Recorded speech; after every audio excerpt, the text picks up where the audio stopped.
All right, folks, buckle up because this story's gonna mess you up. Remember that remote lake cabin I scored for the weekend getaway?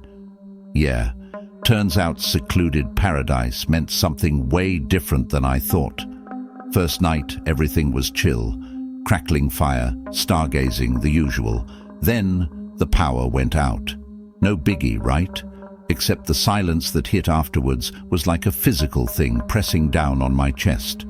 That's when I heard it, scratching, coming from the crawl space under the cabin. Now, I'm not easily scared, but those scrabbling noises were unlike anything I'd ever heard. It sounded desperate, almost clawing. Curiosity, and maybe a touch of stupidity, got the better of me. I grabbed a flashlight and peeked into the crawl space. Big mistake. There was nothing down there, just dirt and darkness. But as I pulled back, a long skeletal finger brushed my hand. Cold, like death itself. I screamed, slammed the hatch shut, and spent the rest of the night barricaded in the bathroom, flashlight glued to my hand. Morning couldn't come fast enough. Packed my bags, didn't even bother with breakfast. Just wanted to get out of there. But when I opened the door, a crow was perched on the porch railing. Black as night, staring at me with those beady eyes. It cawed once, a harsh, unsettling sound, then flew off. Weird, right? But I figured it was just a coincidence and hit the road. Except that crow seemed to follow me. Every gas station stop, every rest area. There it was, perched on a sign, a lamp post, watching me. It started freaking me out.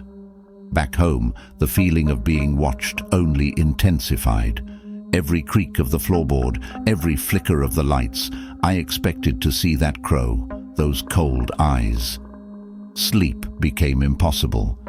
Every night, I'd wake up in a cold sweat, convinced the crow was perched on my windowsill. Then the nightmares started. Vivid, terrifying dreams of the lake, the cabin, and that crawl space. In the dreams, the scratching was louder, more frantic. And this time, something answered. A creature emerged, all twisted limbs and ragged claws. It reached for me, and I'd wake up screaming. Desperate, I went back to the lake, needed to face whatever was happening. The cabin looked even more menacing in the cold light of day. The scratching sounds had stopped, replaced by an unsettling silence. Mustering all my courage, I pried open the crawl space hatch again. Flashlight in hand, I crawled in, the damp earth clinging to me.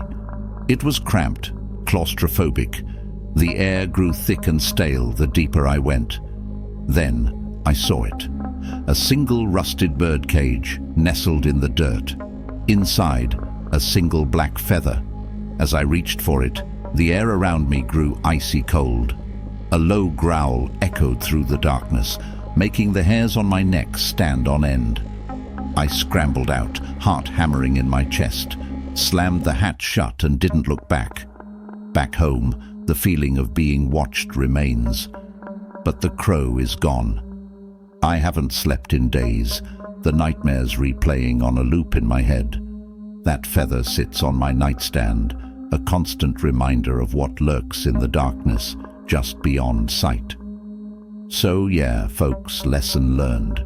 Sometimes it's best to leave some things undisturbed, because what crawls in the dark might just find its way to you. And if anyone has advice on getting rid of cursed bird cages, hit that comment section below. Seriously, I need help.